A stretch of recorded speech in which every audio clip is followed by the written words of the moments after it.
जय हिंद। आप सभी का फिर से स्वागत है 4K स्टडीज के एक नए एपिसोड में। आज के इस एपिसोड में हम लोग देखेंगे बीपीएससी 134 के लिए यूनिट 4 चैप्टर नंबर 4 को, इकाई नंबर 4 को आज के सेशन में देखेंगे।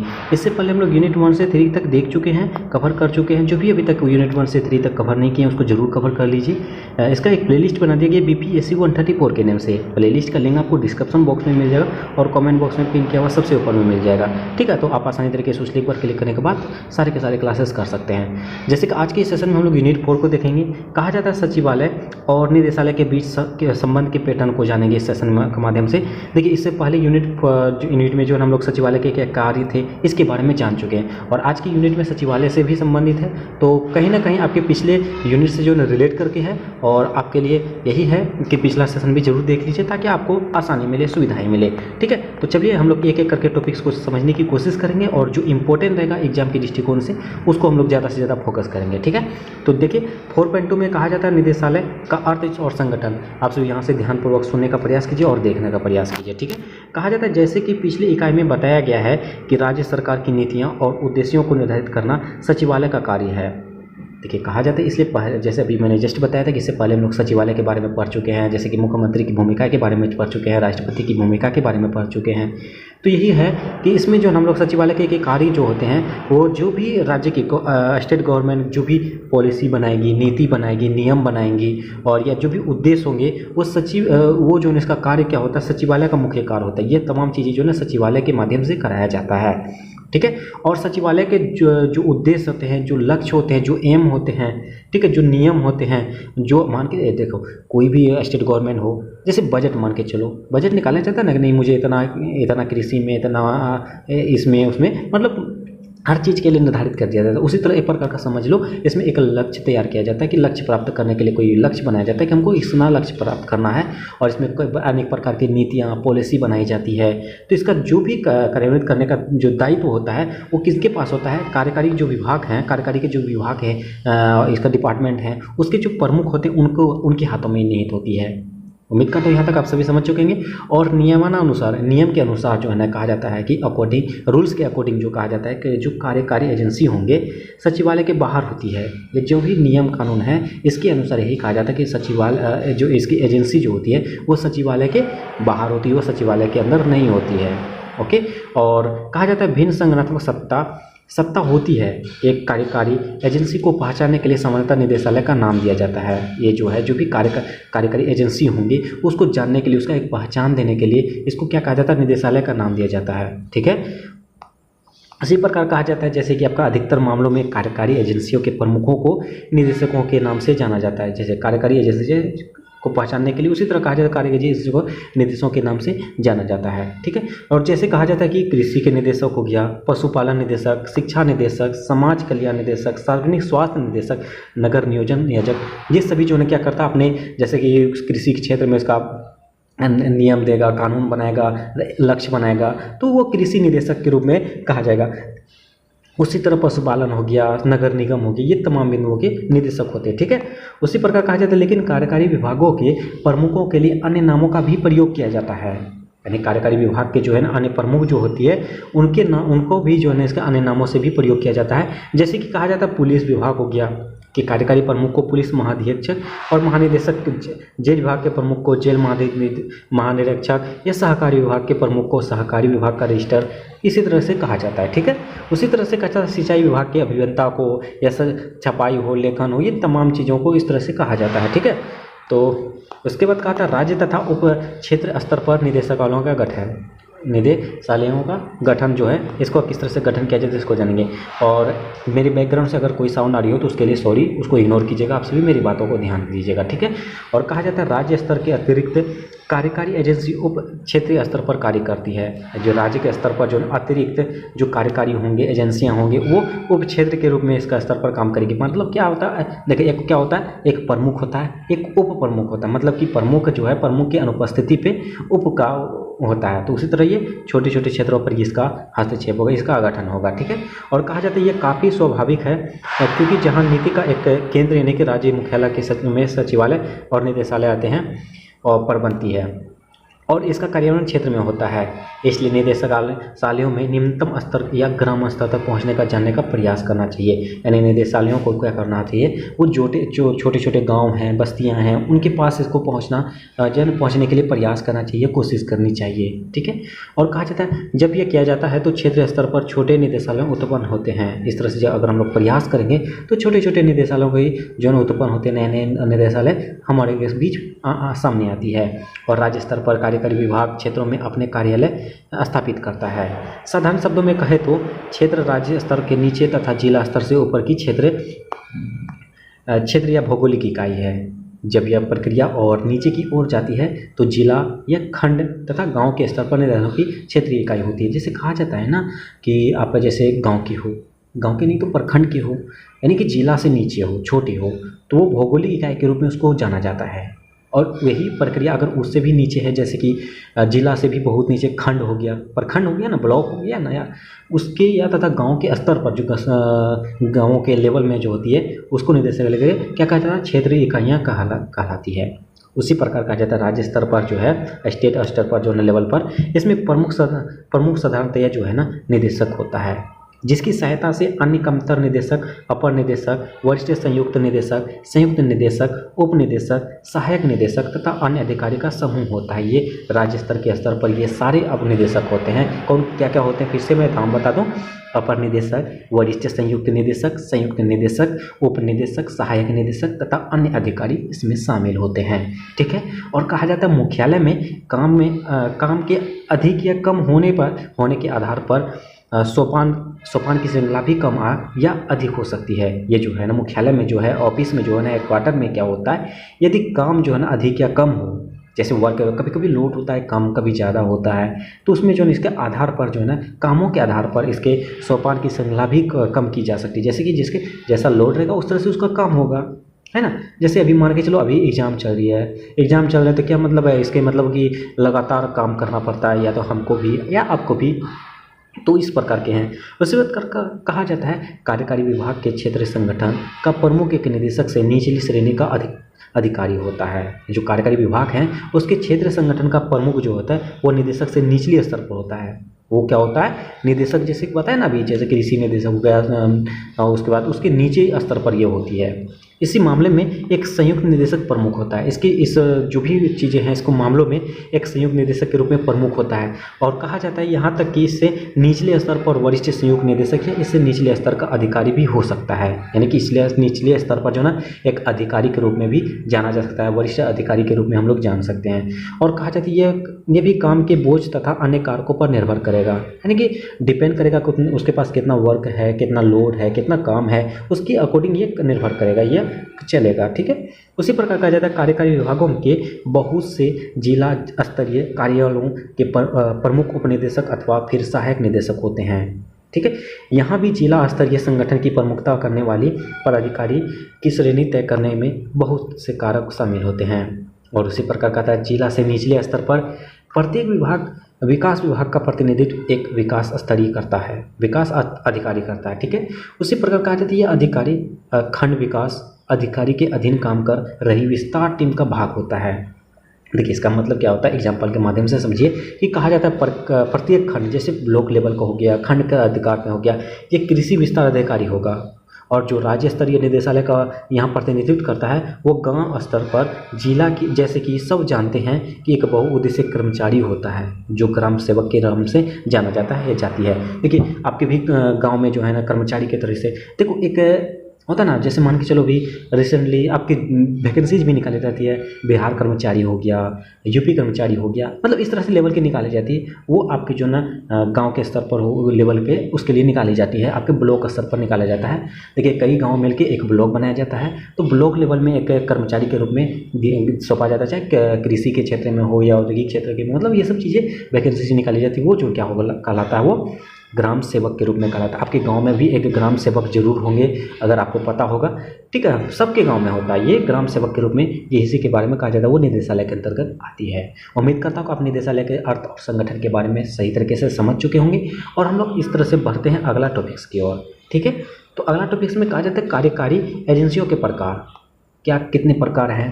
और मैं ये भी उम्मीद करता हूँ कि मेरी स्पीड और जो है ना इक्वल है, ठीक है, ना ज़्यादा है ना कम है, ठीक है, ठीक है, मैं मैनेज करके चल रहा हूँ। ओके, अगर फिर भी थोड़ा कम हो स्पीड या अप हो तो बताना कमेंट करके। ओके, और कहा जाता है कार्यकारी एजेंसियों के प्रकार। इसमें कहा जाता है सरकार के कार्यों में तेज़ी से बढ़ोतरी होने के साथ साथ कार्यकारी एजेंसियों की संख्या तथा विभिन्नता में भी वृद्धि हुई। और जिस तरह से सरकार के कार्य है, वर्क हैं, जितना लोड है वो लोड अगर तेज़ी से बढ़ रहा है, काम तेज़ी से प्रोग्रेस कर रहा है, तो इसके अकॉर्डिंग जो है ना, इसमें जो भी कार्यकारी एजेंसी होंगी इनकी संख्याओं में भी वृद्धि करना होता है। जैसे मान के चलो अभी स्टूडेंटों की संख्या ज़्यादा है, बहुत ज़्यादा है, तो उसके अकॉर्डिंग तो वैकेंसी भी निकलना चाहिए ना। उसी प्रकार इसमें भी कहा जाता है सरकार के पास जितने लोड होंगे उस अकॉर्डिंग इसमें एजेंसियाँ भी लागू करनी पड़ेंगी, नई नई प्रकार की एजेंसियाँ लागू होती है ना। तो वही कही गई है, कहा जाता है संबंध कार्यालय तथा अधीनस्थ कार्यालय सबसे अधिक प्रसिद्ध दो कार्यकारी एजेंसियाँ हैं। कार्यालय और अधीनस्थ कार्यालय, संबंध कार्यालय और अधीनस्थ कार्यालय, ये दोनों ऐसी कर्मचारी एजेंसियां हैं जो सबसे प्रमुख प्रसिद्ध माने से फेमसों में से एक है, ठीक है। और कहता है परंतु देश में बहुत बड़े सार्वजनिक क्षेत्र की स्थापना के साथ अन्य प्रकार की कार्यकारी एजेंसियां भी स्थापना हुई। उसी प्रकार केवल यह स्मरण रखना चाहिए कि बड़े पैमाने पर विभिन्न प्रकार के कार्यों को संपन्न करने के लिए विभिन्न प्रकार के संगठनात्मक ढांचों का विकास किया जाए।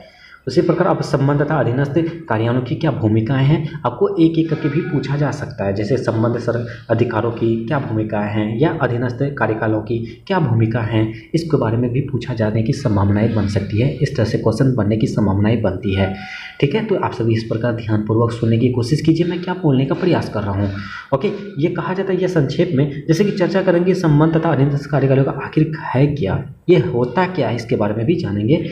और क्योंकि ऊपर हमने कहा कि ये दो सर्वाधिक महत्वपूर्ण कार्यकारी एजेंसी, जैसे अभी मैंने जस्ट बताया था, संबंध हो या अधीनस्थ, दोनों ऐसे अधिकारी हैं जो सबसे ज़्यादा प्रसिद्ध हैं अधिकारियों में से, ठीक है। इसके बारे में जानेंगे ये आखिर होता क्या है, इसके बारे में हम लोग वर्णन करेंगे।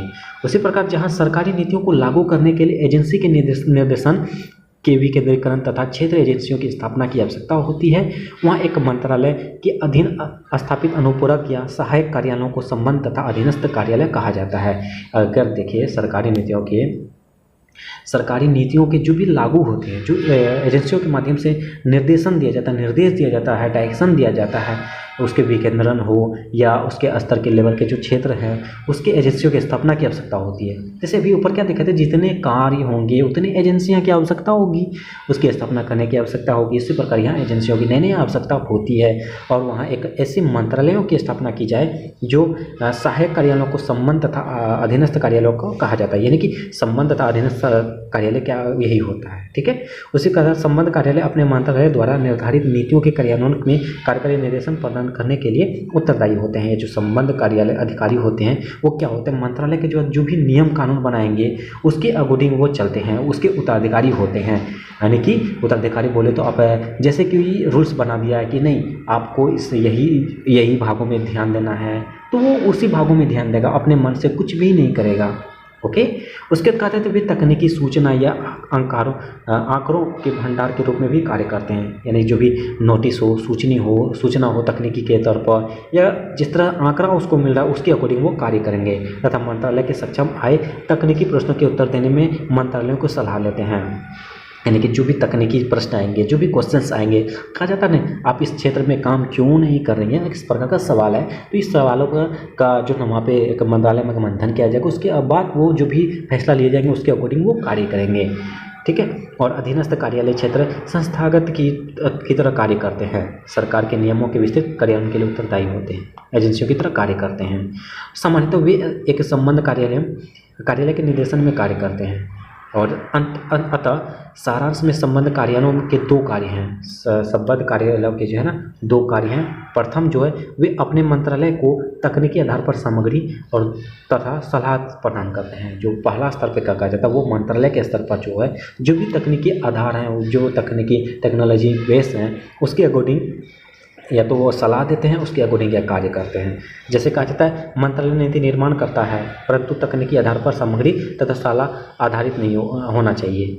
और ये संबंध कार्यालय ही होता है जो मंत्रालय को ये सहायता करता है। संबंध कार्यालय का दूसरा कार्य सरकार की नीतियों और कार्यान्वित करने के लिए उत्तरदायी एजेंसियां को कार्यकारी निर्देशक प्रदान करना है, ठीक ठीक है। उसी प्रकार का संबंध कार्यालय के विपरीत अधीनस्थ कार्यालय के क्षेत्र संस्थापन के रूप में कार्य करता अथवा यह सरकार की कार्यों एवं नीतियों के विस्तृत कार्यान्वयन के लिए उत्तरदायी एजेंसियों कार्य करता है। कहा जाता है मतलब कि यही हुआ कि संबंध कार्यकारी जो है तो वो क्या होता है, वो मंत्रालय के उत्तराधिकारी होता है, मतलब उसके नियमों के अकॉर्डिंग वो कार्य करेगा, अपनी इच्छा अनुसार कुछ भी नहीं कर सकता। जो भी अगर कोई प्रश्न आए, जो भी अगर दिक्कतें आए, वो सबसे पहले मंत्रालय के अंतर्गत वो बैठक बैठाई जाएगी, उसके बाद उससे सलाह ली जाएगी, सलाह लेने के बाद जो भी चीज़ फैसला होंगे उसके अकॉर्डिंग वो कार्य करेंगे।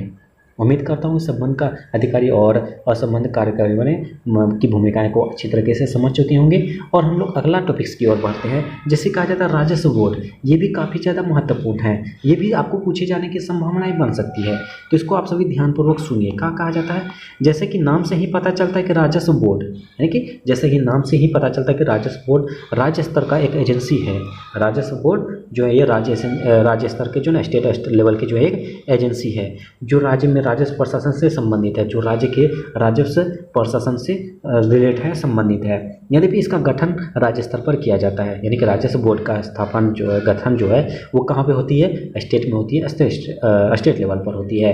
परंतु ये राज्य सरकार की मशीनरी का अंग नहीं है, लेकिन ये राज्य सरकार के जो स्टेट गवर्नमेंट है उसकी मशीनरी का अंग नहीं है, ये सेंट्रल गवर्नमेंट के हाथों में है। और इस कथन का उद्देश्य इस सच्चाई को रेखांकित करना है कि सरकारी विभागों से अलग, जिनकी परिभाषा की सरकारी मशीनरी के अंग के रूप में की जाती है। कहा जाता है कि सरकारी विभाग जो होंगे, जो भी गवर्नमेंट विभाग हैं, उससे अलग जिनकी भी परिभाषाएं होंगी वो मशीनरी के अंग के रूप में ही की जाती है।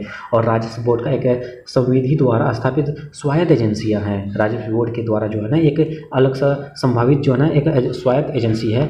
इससे सच्चाई तथा तथ्य के कारण राजस्व बोर्ड सरकार से अलग तथा भिन्न बोर्ड के रूप में कार्य करता है। ये जो है ना राजस्व बोर्ड क्या होता है, सरकार हो या भिन्न मतलब बाकी बोर्डों से ये अलग तरीके से ये अपना कार्य करते हैं। जिले के ऊपर के स्तर की एजेंसियों के रूप में बोर्ड, यानी कि देखिए आप एक एक करके हम लोग जानेंगे। सबसे पहले हम लोग जिले से ऊपर लेवल की, मतलब देखिए सबसे पहले क्या होता है गांव, गांव के बाद अब खंड, खंड के बाद जिले, जिले के बाद क्या आता है अपना राज्य, राज्य के बाद देश आता है, ठीक है। उसके बाद महाद्वीप, महादेश, ठीक है। तो सबसे पहले हम लोग जिला से ऊपर जो है, जिला से ऊपर और राज्य से नीचे, उसके बारे में हम लोग जानेंगे। क्या कहा जाता है, राजस्व बोर्ड को स्थापित करने का औचित्य इस बात में निहित है कि इससे राज्य सरकार को राजस्व प्रशासन के क्षेत्र में काम की बारीकियां या ब्यौरावार काम की छुटकारा मिल सकता है। मतलब इसका मतलब कहा जाता है राजस्व बोर्ड को स्थापित करने का यही एक मुख्य उद्देश्य होता है। इसमें जो भी बात सम्मिलित है, निहित हैं, इससे जो है ना जो भी स्टेट सरकार गवर्नमेंट है और उसके जो राजस्व प्रशासन है उसके एरिया में, क्षेत्र में है, जो भी कार्य होंगे उसको सही तरीके से ब्यौरा देंगे, वो सर्वेक्षण करेंगे, उसका परीक्षण करेंगे, ठीक है। और ये यद्यपि ये राज्य मुख्यालय स्तर पर कार्य करता है, ये जो है ना राजस्व बोर्ड जो है ना वो इसका लेवल कहाँ तक होती है, राज्य के स्टेट पर लेवल की होती है। परंतु इसका अर्थ यह नहीं कि राज्य सरकार से अलग नहीं है, यानी यह राज्य सरकार के अलग नहीं है। इसके साथ ही यह जिलाधीशों के ऊपर पर्यवेक्षक का भी कार्य करता है। इसके कारण सबके कारण इसे जिले के ऊपर के स्तर की एजेंसी के रूप में वर्गीकृत करना उचित है। ये जिला के स्तर से करता है तो इसको जिला के स्तर के रूप में वर्गीकृत करना कोई मतलब उचित है, ठीक है। उसी प्रकार कहा जाता है जिले से ऊपर के स्तर पर राजस्व प्रशासन का पैटर्न, इसको हम लोग देखते हैं।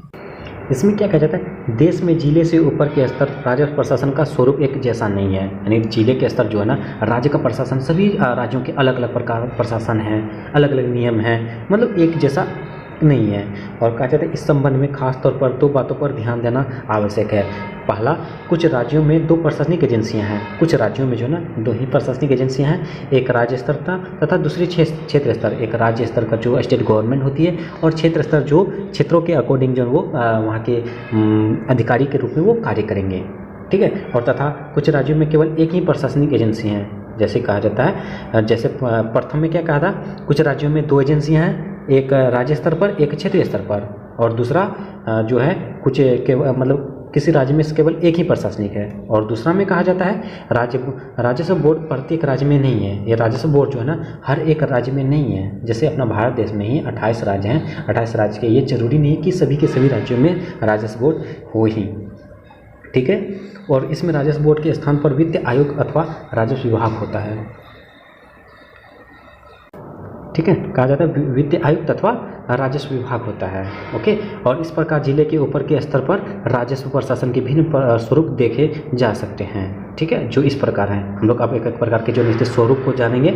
सबसे पहला कहा जाता है, जैसे कहा जाता है पहला स्वरूप, दूसरा स्वरूप, तीसरा स्वरूप, एक एक करके हम लोग जानेंगे।